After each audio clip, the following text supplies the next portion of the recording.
Good morning. Good morning. Good morning.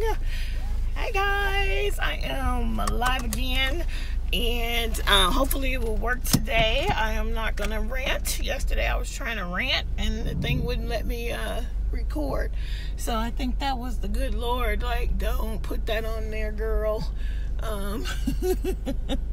So anyway, I thought that I wasn't gonna be able to go, so I put up a recorded Veda for yesterday, and I actually recorded a Veda for today as well, which I still will put up because in that one I do share my craft projects. So I think for the next 2 days you will have a recorded one and a live one from me, as long as live keeps working. Because what excuse me, what I noticed is that, and I know it's because I haven't been that active on YouTube, that I am not getting views on the ones that are recorded, but I'm getting interaction and views on these live ones. And I don't know, I don't get caught up too much in the YouTube algorithm, but I know that, you know, it's a problem in the way that they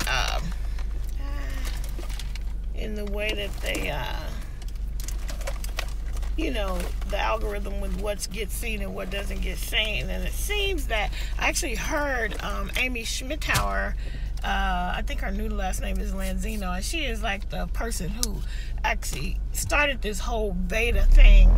I know that when I did Veda last year, she was talking about going live, and going live was like a little bit newer. They had opened it up to more people, and she said that, you know, YouTube really wants people to go live, and I think it's true. I mean, obviously I think she knows what she's talking about, but when I look at, you know, the video I put up yesterday currently has about 5 views as opposed to, you know, 30 views, which, you know, that's like peanuts compared to most, but it's a big difference in the live and the recorded. So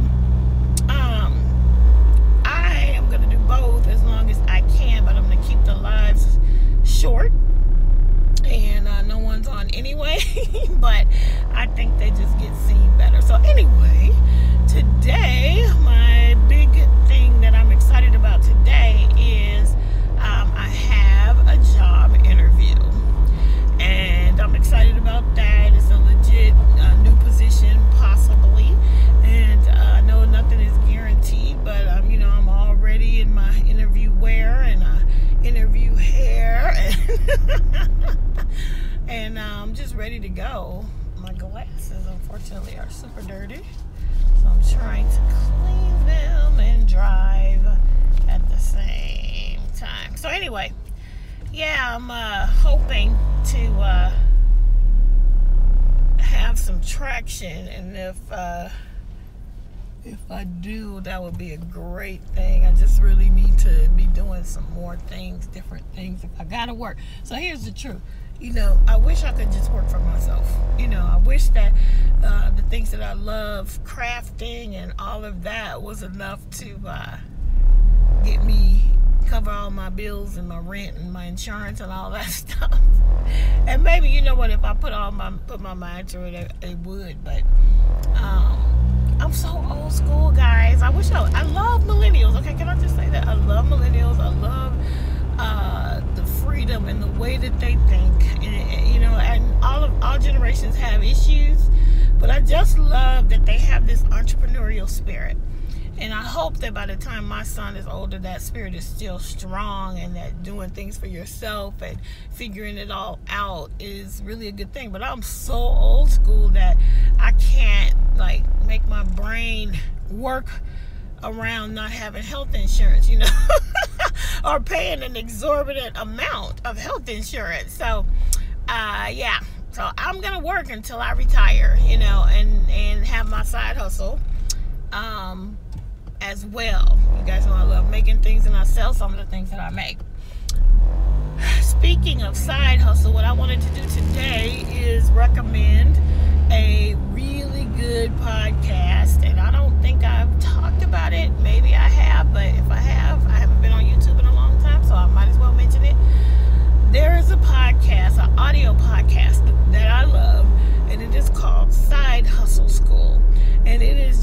story after story after story of people who have created side businesses that bring in at least $500 extra a month, and a lot of them have gone on to really bring in 6 figures, and they just hit big. But the person who started it wasn't necessarily trying to do that. But anyway, I don't know about you guys, but I'm always inspired by people's success stories. I'm drawn to that, where people completely flip and change their lives. I read a book by this guy named Paul Brunson several years ago, and I cannot think of the name of that book right now, but that's what it was. It was about people who pivoted, people who were doing one thing and something happened. Either they made a decision or some tragedy or some unforeseen thing happened, and they pivoted and started doing something completely different and were completely fulfilled and found their destiny that way. I love those kinds of stories.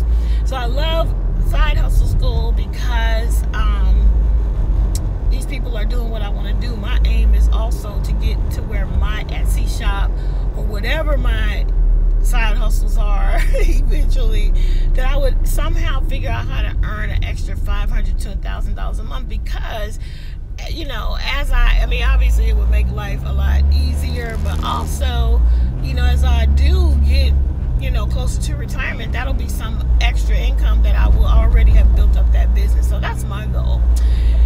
Anyway, Side Hustle School, it is on Spotify. You can probably find it anywhere that you listen to podcasts. And the guy who is the host, his name is Chris Guillebeau, and he wrote a book called The $100 Startup. And he also he also wrote a book called Side Hustle School. So yeah, go and check him out. I love the show. I have recommended it to so many people, and it's really inspirational. So anyway, that is going to be it for my live Veda Day 5. Send good thoughts my way. I'm going to be having that important meeting today at about 4 o'clock Pacific time, and I'll talk to you guys soon.